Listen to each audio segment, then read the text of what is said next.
All right. Today we're talking about career pathways because the industry's been weird lately and a lot of people are staring at the same question. What now? Low time pilots who can't build hours fast enough, pilots who went non-current and don't know how to climb back in, military folks stuck behind a desk on the way out, watching currency slip away. Welcome back to the Pilot Network podcast, the place where we connect aviators with tools, resources, and stories to help them navigate their careers and lives. I'm your host, Adam Uhan. Our guest today is Dave Jesurun, founder and chief pilot of High Country Air Service out of Albuquerque, New Mexico. If you've been around TPNX or you've crossed paths with High Country Air Service, you already know Dave isn't a pilot training, military, airline, autopilot kind of guy. He came out of AFSOC, Air Force Special Operations Command, got pulled in the avionics test world at Honeywell, and then built a general aviation operation that's basically a Swiss Army knife, flying multiple aircraft types, doing the hard stuff, and taking a very real employer's view of what makes someone hireable. This episode is about how to stop spinning your wheels and start making moves that actually build some momentum. Hours, yes, they're important, but also versatility, story, and credibility. We take a pragmatic approach in this episode to what you can do right now to keep the puck moving. If this is the kind of thing that interests you, head over to thepilotnetwork.com, click on the TPN Pro link, and join thousands of members participating in our monthly themes where we are trying to make 2026 our best year ever. Got questions? Hit us up at heyguys@thepilotnetwork.com, and we will be sure to respond. All right, let's roll. Dave, welcome back to the pod, dude. It's been a minute. How are you? Doing great, man. Staying busy. Been a while since we were online together. Yeah, that's for sure. It's kind of the nature of the business, right? You're a busy man right now. As I said in the intro, people know what you're about, especially those who've been to TPNX. And as things shift and change in this crazy world of aviation, it's time to kind of delve back into the career pathways model because not everything is flight school, military, part 121. And that's why we're wanted to hit you up because this month is career pathways on TPN Pro. And you are somebody who knows a lot about that. So before we jump into some specific questions I have that people have been asking online, can you give your background because you did not follow the trajectory after the military that most followed? And I think that's where we want to start off with. Sure. Yeah, no problem. So I was an AFSOC guy for most of my career. And again, I'm diving right into the acronyms. Apologies. That's Air Force Special Operations Command. I started out flying regular C-130s in Air Mobility Command. And then after one tour doing that, I moved over to the AC-130 and stayed in AFSOC the rest of my career. And then finished up flying the Doherty A328 at Canada Air Force Base and retired in 2016. And when I did that, I kind of started going down the road of airline stuff, but I got diverted by this gig with Honeywell to be a avionics test pilot, actually to lead the flight test hangar here in Albuquerque. And that really opened my eyes to what was possible to do with GA. I had had some exposure to general aviation earlier in my career. Everybody wants to take their friend or their spouse or significant other for the $100 hamburger ride. After you get your wings, you got this great skill you want to share with people, and the easiest way for me to do that along the way was to join an aero club. And so I did that in the Air Force. Got to fly a couple of small airplanes, T-41, 172, 182, etc. But I hadn't really thought about general aviation as a career until I got this gig with Honeywell, and it kind of exposed me to all of these possibilities. And in our flight test hangar, we had everything from a Cessna 182 up to Citation 5 and everything in between, King Airs, Moonies, Beach Barons, you name it. And we were flight testing avionics, and that was great. It was a cool gig. I got to work with lots of smart people, mechanics, flight test engineers, avionics engineers. And unfortunately, the company decided that they were going to consolidate and move that flight test hangar to Phoenix. Well, I didn't really want to move to Phoenix, liked it in Albuquerque. And so instead of taking that move, I struck out on my own and started High Country Air Service. And I built it around the idea of having a company that does the kind of flying that I want to do. So a lot of people kind of think of it as It's kind of like a C-130s. If a C-130 squadron was a company, it would look like High Country Air Service, kind of jack of all trades, sort of thing, a Swiss Army knife of aviation companies. So we are primarily in the general aviation space, and again, we fly everything from a Cessna 172 on the low end up to a Citation business jet on the high end, and a bunch of stuff between, including King Airs and twin engine, piston Cessnas, etc. And that's all possible because my eyes were open to other possibilities for a future aviation career.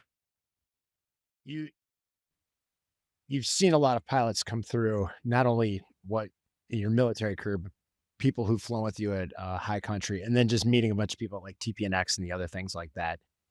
One of the common questions that we're getting right now is there's a lot more low time pilots who are asking the question, "What next? How do I move up?" And then there's also this recurring theme. It's not as many, but it definitely affects them differently and I think more harshly than almost anybody else in our segment.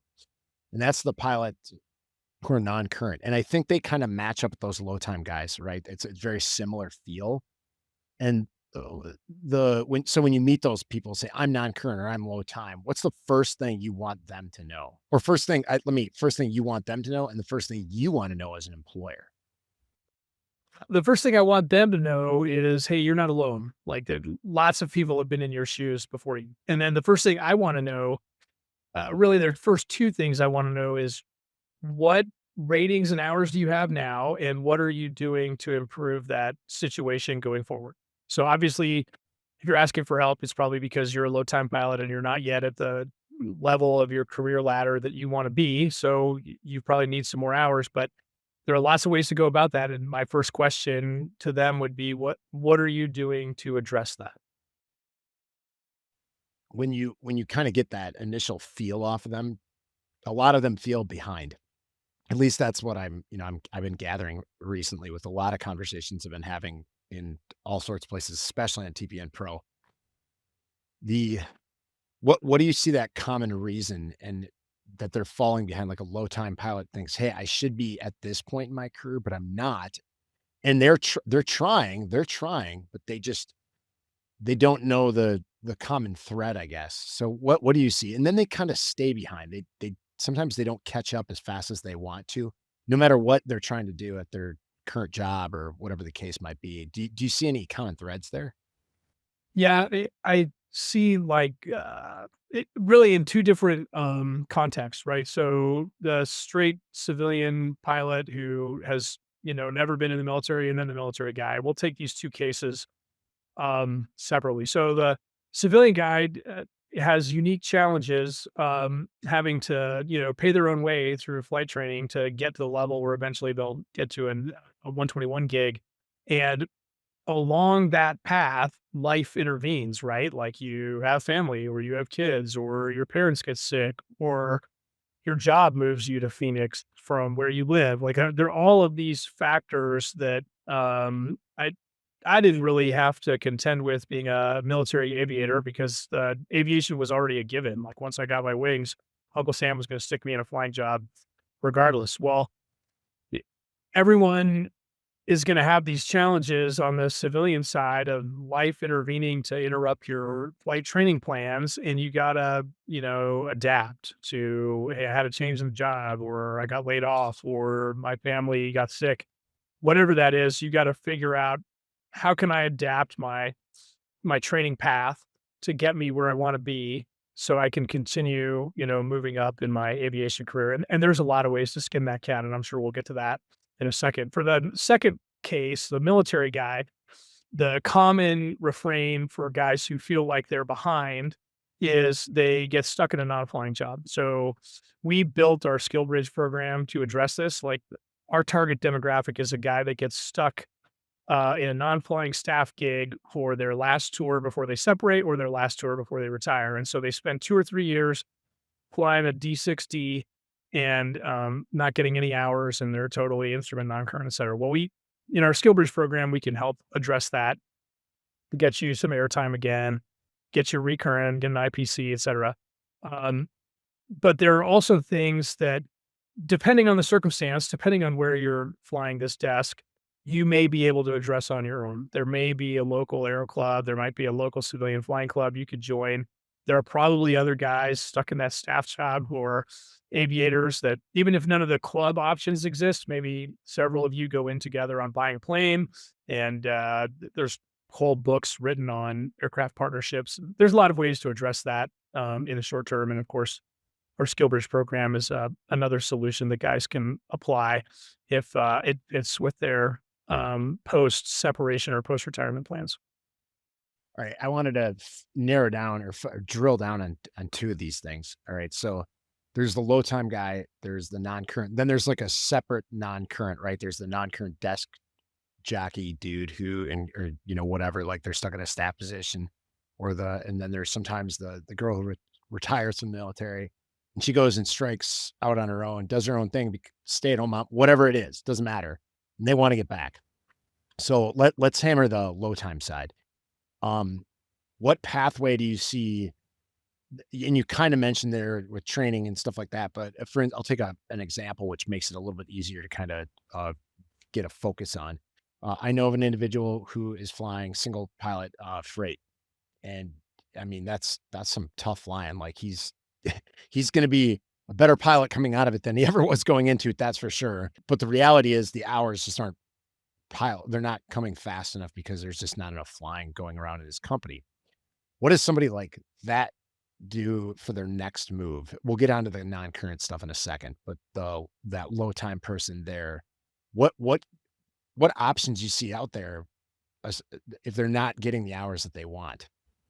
Yeah, that's a great question. The single pilot IFR freight dog gig is a underappreciated proving ground for making really sharp instrument pilots. I mean, that is some hardcore flying when you're doing your complicated SID at night in the weather, no autopilot maybe, and you're alone and unafraid. That is really tough. So my hat's off to that individual for tackling a gig that's that challenging. It's going to make him an exceptional pilot going forward. I would say in the interim, that individual has like two options. One, you can try and supplement your flying on the down days. So, the freight company is only going to be able to work them so much under the Part 135 crew rest rules or crew duty day rules.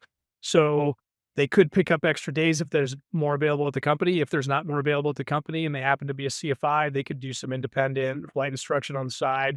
That would check a couple of boxes. One, it gets you more hours. Two, it probably broadens the range of airplanes that appear on your resume, which gives you more experience, more avionics that you're exposed to, et cetera, et cetera. And of course, being a flight instructor is great for honing your skills as a pilot. As being an airline guy or a corporate guy or 135 at a big charter company, you're going to be in a crew environment. So if you can flight instruct, you're going to be able to operate in that crew environment better. So that would be one option. The alternative for that guy in that single pilot, low time, not flying enough freight gig is you might have to look for another gig. And, I had a guy at Honeywell who told me, the best time to look for a job is when you don't need it. So he's already got the job.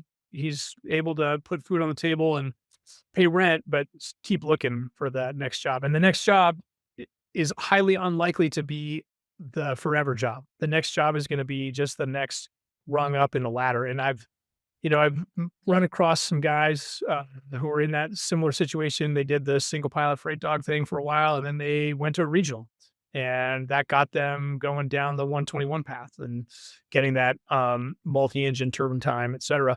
Another option, I've run into guys in this path as well who came from that freight dog life, and then they went to medevac. So medevac is a great path. Now, I will caveat that by saying the reason it's a great path is because it's hard. Just like the single pilot freight dog guy, single pilot IFR to uncontrolled airfield at night with no vertical or visual guidance, no instrument approach.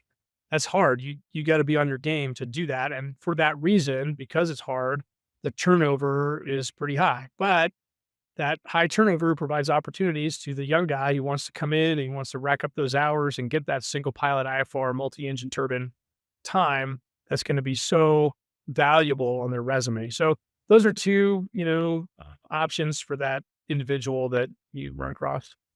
Yeah. Shout out to Luke. That he'll listen to this. So that was just for you and for folks like you in that position, because that position is extremely challenging. Let's shift gears here. I think the military, the current active duty military or staff person is a relatively easy one to tackle. You just you have to have the gumption to go out there and do it yourself. Like, you have to take the time. You've got to realize that, okay, your 50-hour work week is going to come with, I need to go fly 5 hours on the weekend or whatever. And that's the toughest part, to be honest. Like, the money's, you're probably making decent money. You probably can afford to go out there and do it. You also have other options available to you, especially with Aero Club, some GI Bill stuff if you want to go down that route, whatever the case is. Uh, those options aren't necessarily the most challenging. The bigger challenge and what we're seeing more of is the person who left aviation completely and is wanting to come back, and they're 10, maybe 5, 10 years out of the cockpit. This person is the one who I always say, woof, that if I were in that situation, I don't know if I'd have the drive to continue to do it. But I see a lot of people doing it and I applaud them. How do we get them from, I'm not flying or I'm able to get a couple hours here and there? Is this just I pay for it myself, or is there another method? So I think it's a combination. So some of it is I pay for it myself, and some of it is I got to be creative. So I'm working with a guy right now who he's a former Marine Corps uh, helicopter guy.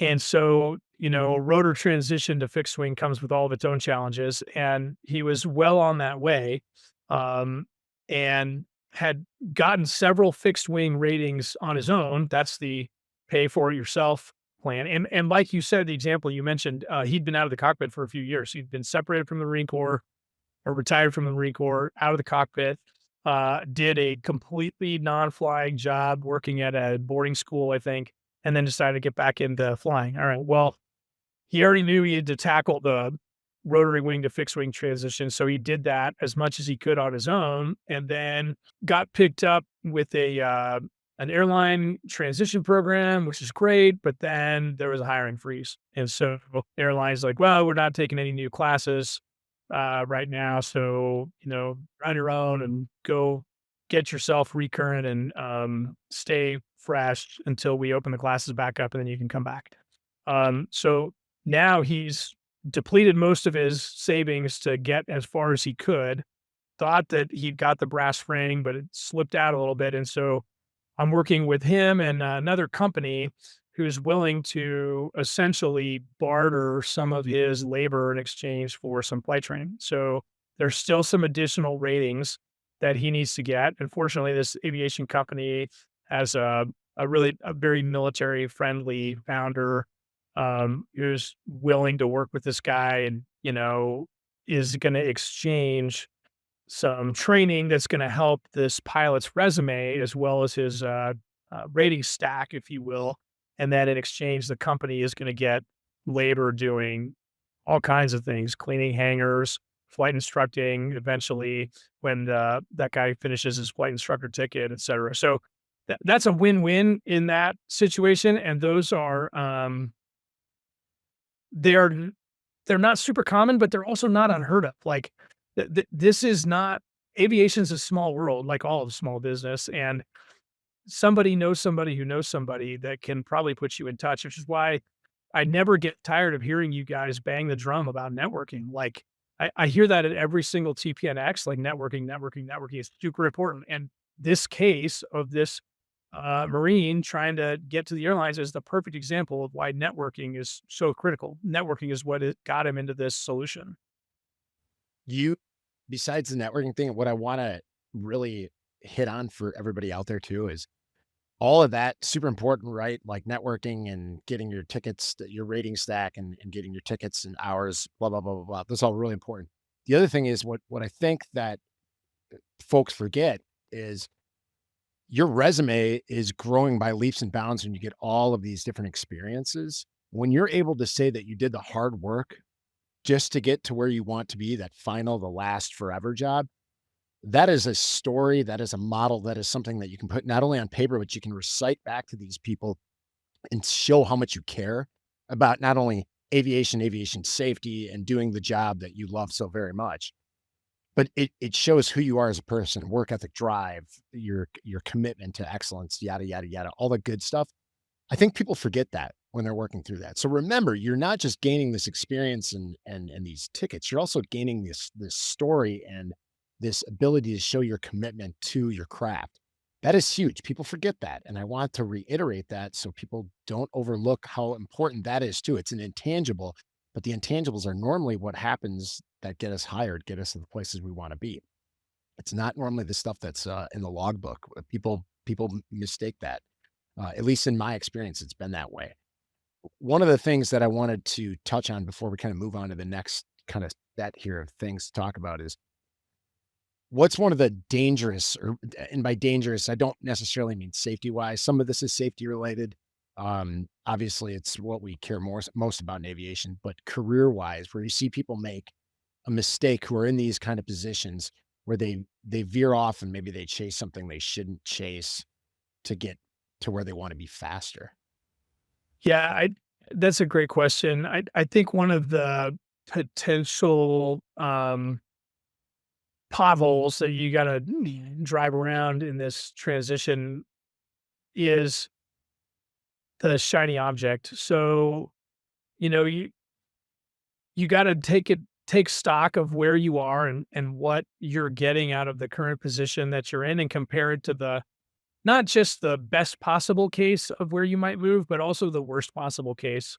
Like, um, in staff planning, people always talk about the most likely course of action, the most dangerous course of action. Those are things you gotta consider when you are considering a career change or a position change. And I think sometimes, if you kind of jaded by the position that you're in, you're not getting enough hours, you're not getting the experience you want, the next thing that comes along might grab your eye and it may seem like the right answer, but it also could be worse than where you are. And so you and this is not something that a low time guy is going to be able to do very easily on their own because they don't have the experience to assess one job versus another. They may have only had ever one job in aviation ever. And so how do they compare the next job to the current one when they don't have any experience? So again, that comes back to networking. Like you need some mentors in your network who have been down this path before and can give you some advice. If nothing else, the next guy ahead of you that was in your flight school class or whatever, just left your job to go somewhere else, you need to network with them to ask them if that next opportunity is really an opportunity or is it, potential hazard. I'll tag along there too. Add some value to what they're trying to do. It's the best way to get a mentor is to not ask for help right off the bat. It's to give value to them, and then they will 10x the value that you've given in reciprocation. At least that's what I've seen in everything I've ever done, and I promote that heavily. But pilots are a little different than most other walks of life, as we love to talk about what we did and tell other people that they should follow us. It's the as we call it in the 121 world, the rationalization of decision matrix. No matter what decision you ever made, no matter how bad it was always the right one. So it's how we rationalize the bad mistakes we've made and or bad decisions we made in our life. So, but I totally agree with you. And I think I want to kind of do a summation of all that and say there isn't one ladder for all of these things. Even if you're on one path, there isn't just one way. Yeah, it's there's lanes. It's like the 405 in LA, there's like 16 to 24 lanes, and you can take any one of these and they're going to lead to the same destination. Some are moving faster than others, and sometimes you can't get out of one lane at a specific time. But that's no time to have road rage and get frustrated. It's time to take a breath, assess the situation, find somebody to help you out, and then move forward. In bridging the gap between that and then where we're going, to get more specific into what you look at as an employer, because I think this is really key and very important for us on the other end. What do you need to see before you're going to bring somebody into your operation, whether they're low time, they're non-current? How do you assess that before you're saying, you know what, I'm going to take a quote unquote very calculated but risk on taking this person into my operation? Yeah, that's a great question. The first thing I want to highlight there, Adam, is the word you mentioned there, risk. So, as an employer, like the employer is taking a risk on the new hire, and this is true at all levels of the industry, all the way up to the majors, the 121 level. Like every new hire that a 121 company brings on, they're risking, hey, is this guy going to make it through training and get on the line and be productive member of the company? Now, they're everything, all the hoops that you jump through to get there are risk mitigation steps that the company has put in place. Like you have to have a minimum number of hours. You might have to have a degree. You might have to have had so many years in the industry, et cetera. And so the company is trying to mitigate their risk there so that they can get the maximum return on their investment. Because make no mistake, they are investing in you to get you qualified. It costs the company a lot of money to put, not just what they're paying you, because they pay you a little bit while you're going through training, but what they pay the instructors, what they pay to keep the sim going, what they pay the sim techs. I mean, the list is endless. So as a potential new hire, it's important to keep in the back of your mind, like what it's like for the employer on the other side of the table. They're taking a risk on me. How can I make the employer view me as a lower risk, as a potentially higher return on their training investment in me? And for me as an employer on that side of the table, what I'm looking for most is versatility. Is this guy just a one trick pony? Like all he can do is go from A to B, but that's not what I need. Like I need a guy that can do A to B on Monday and they can do flight instruction on Tuesday and on Wednesday can update all the aviation databases and all the airplanes and on Thursday can talk to a potential new client about why they need to buy King Air. Like I, I need that level of versatility in my company because we're so small. I need a lot of people to be able to do different things. And I think this is true in a lot of other businesses in aviation. Like if all you can do is, raise the gear, lower the gear, you're not as valuable to the company and you are potentially a higher investment risk to them. When when we talk about risk, it's also I always liken it back to the pilot, right? And what they're doing to broaden their career and their spectrum and their aperture and getting out there and doing all the things they need to do to keep moving in the right direction professionally. Where do you think pilots spend a lot of time that is unneeded, waste their time? They think they're building this pathway to the right spot, but they're kind of just spinning their wheels a little bit. Is there anything that you've seen? Because I think about high country and I see you have skill bridge folks that are coming over, and that's a pretty natural transition. Like they're itching to get back to fly airplanes again. But you have to have people who've come through the doors who you've seen been like kind of muddled down in some place where they haven't really been putting forth their effort. I'll give a quick example here. When I was doing interview prep, I had a young man who had 6,000 hours at the regionals, and he was a young guy. He was probably in his early 30s, late 20s. He'd been flying for the regionals all through basically the dead era in the kind of early to mid 2000s, and he couldn't get a call. And he had upgraded. He had plenty of PSE. Time was perfect. And when I looked at his resume was kind of stark. All it was flight school, got accepted at a regional right around right at the time he had the time to get on at a regional FO, and then up took the first upgrade, upgraded, and he sat in the seat. And that's all he did. And I said, "Well, where's the other stuff? You LCA, did you instruct? Did you do anything for the company? I mean, even union work. Did you volunteer outside of the company? Do you have anything else on this resume?" And I go, a company, no matter how small or large they are, is looking for a good steward of their resources. And a lot of bigger ones are looking for brand ambassadors. You have not shown any of that. And I told him that outright. And I said, "You're a good dude, man. You should get hired, but you're not going anywhere until you figure this piece of it out." So I'll take it back to that. Where do you see pilots wasting their time instead of actually making real inroads to grow their career path? Yeah, that example you mentioned is that's the epitome of like the one trick pony. Like if you only have like 3 airplanes on your resume when you're trying to get to a major, man, you've done something wrong. Like that, it means that you didn't network enough. You didn't expand your horizons. There are so many other places where you could go out and find other airplanes to fly and people to fly with.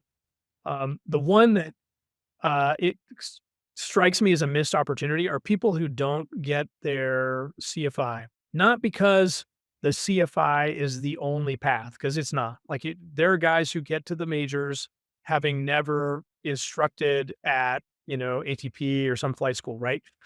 But they have a CFI and they put forth the effort to get that CFI ticket and they use it to do other things. Like the CFI ticket is a passport to let you do more advanced networking. Like I can't tell you how many times I run across pilots in GA who ask me, "Oh, are you a CFI? I need a BFR." Right? They need a biennial flight review. We forget about this in professional aviation when you're at the level you're doing like a recurrent every year, and you don't even have to think about a BFR because what you do to maintain currency as a type rated PIC already checks the box for that. But there's this whole huge group of guys who are never going to get to that level. They're just weekend warriors. They own their 172 or whatever, and they got to get a BFR every 2 years. Well, going and giving that guy that BFR shows your commitment to aviation. It shows that you're a good instructor. It shows that you can work with different kinds of people.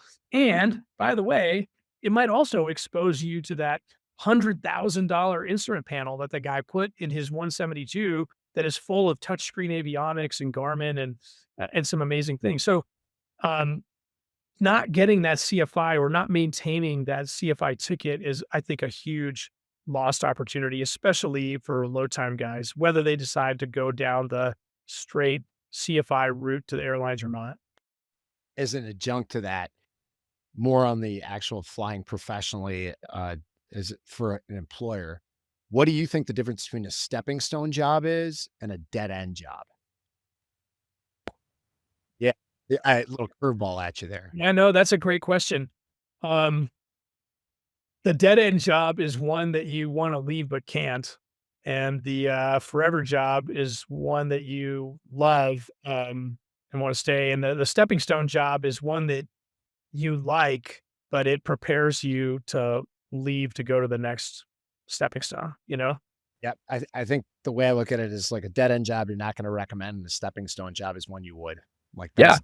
I mean, Great. that the way as you were saying that, that's immediately what came to my mind, like, hey, like, when I flew for Atlas, that was a stepping stone job for me, and I've recommended it to a lot of people. I've had, other friends of mine who've gone to different places where they would never recommend for you to fly or never recommend for you to even apply, so that's that, and some guys' dead end job is some folks' stepping stone jobs and vice versa. So it's all what you think of it. And I think about this and I ask because I see a lot of people optimizing for the wrong things because it seems like the hours have all crept back in the conversations, all about hours, hours, hours, hours. They go, yeah, that's like a piece of the puzzle. It's not the whole puzzle. That there's a much bigger picture that they're looking at. And I think with the way the airlines were hiring for a while is that kind of dropped off because they were hiring a lot of people with, "Hey, flog this mirror, you have an ATP and you." Now, I'm not saying they were doing that because people passed and did well and they do a good job. But the reality is they needed so many bodies, and there were a lot of bodies out there to supply the airlines. That calculus has changed a little bit, but I do see people optimizing kind of the wrong thing, and then they don't realize it until they box themselves into a position that they can't just walk away from and go do something else. I think the optimization and those pieces are really important, but translating the experience into different pathway fits, especially for the military to civilian transition is something that's near and dear to my heart as it was to yours. What do you think one of the first decisions or first pathway decisions a military pilot gets wrong when they separate? Oh, that's a great question. There's so many. The biggest one, the biggest mistake I see guys make in making the military civilian transition is not taking care of the mil comp stuff early. Like people have heard it, or they heard it throughout their career, and they put it off and they put it off and they put it off, and then the next day they separate it. They're like, "Oh crud, I didn't do that." And you don't realize until you're out, like, how much easier it is to get a hold of paperwork when you're in. Like, "Hey, I need my old Form 8 that said I was a C-130 instructor pilot so I can get my MilComp MEI." Well, if you didn't make the effort to photocopy all that stuff or digitize it and save it, it's gonna be hard to come by. Like, you're gonna have to chase somebody down on the base, and you may not have base access anymore, and you gotta get them to take time out of their day to photocopy that thing and mail it to you or email it to you or whatever. That's huge. And then the other one that's, kind of a corollary to that is not getting your, logbook in shape before you get out, like, or as you're getting out, you know? So, I'm sure the systems have changed now since I, retired 10 years ago, but, A forms is what it was back in the day in the Air Force, or ARMS, I think, or SARM now. If you don't have your own backup logbook, man, you're wrong. Like, and you're hoping to have a future aviation career, you need to have that because, for one thing, the AFLM's office may have gotten it wrong. Like, they may have missed flights or not logged flights or given you the wrong hours, and you should have gotten instructor hours. And if you don't have your own and you don't have a copy of the 781s or whatever to prove that, you're not going to get that corrected. And then, more to the point, if you're trying to make this transition to a civilian flying career, you need to have either a digital logbook or a paper logbook that you can take to your interviews. Quick plug for another TPN sponsor here. Milkeep does a great job of helping guys make that transition. And so you don't have to sit there like I did and, hand jam in 20 years worth of flying into Log 10 Pro. You could just hand the stack of um, flight records to Milkeep and let them digitize it and make it pretty for you. But you do have to have the initiative to go make copies of your flight records and have your own that you can then hand over to Milkeep. So those are the two big things: not taking care of your milk comp, and then not getting your logbook squared away before you get out. Yeah, I was going to plug Millkeep as well. And I also want to plug the podcast for the next episode. Listen up, because I'm going to go through my entire pathway and experience that I had. And the Milcomp thing is a big reason why I'm sitting where I am now instead of having a much different career trajectory. Not that I would necessarily change anything. Here, go back to the rationalization piece. But the reality is had I done the Milcomp stuff correctly, I'm probably would be in a very different state than I am now with considering my regarding my professional career outside of the military. So it's kind of a word of warning for people who are in that space. It doesn't directly apply to the civilian side, but the reality is you're not keeping a tight logbook and you're not, even if it's not pretty, but you're not keeping a tight logbook, not one that you can easily transition over to a digitized copy. That's something you need to start on now. And the thing, Dave and I will both attest to this. Nothing in life gets easier as you get older. The timing will never get better than what it is right this minute. And I talk about that a little bit in Pro as far as a TTP Thursday. Do it now, start now, just open it up, and the rest will fall into place. Anyway, sorry, that's a diatribe, but I could go on that for a long time. Okay, let's take a kind of a land this thing by talking about. I wanted to get into having a separating pilot a pathway checklist and the low time guy a checklist, but I think that that is too long of an answer that we could get into. It could go on for a very long time. I think I have a plan to curate this podcast and kind of give some of that stuff away. And I built out a 7-step checklist for the military separator and just ideas for them to kind of tackle before the time comes and the crunch time comes about. But I think the other piece of this is what is a good bridge for these people who are not only departing the military, but also your young civilian out there who feels like they're in that they're stuck or they're behind. The good bridge for them, and we talked about a lot of these things, but kind of a general viewpoint so people can kind of say, okay, they can wake up and go, all right, I still got this. I'm not behind. I'm putting the one foot in front of the other and I'm gonna cross this bridge and get to the next destination. Yeah, I think that the bridge can be any flying position that you can get into that allows you to continue to fly. So it could be a CFI gig at a flight school. It could be a CFI for a club. Anything that's going to let you um, build hours, but more importantly, build a diverse experience base.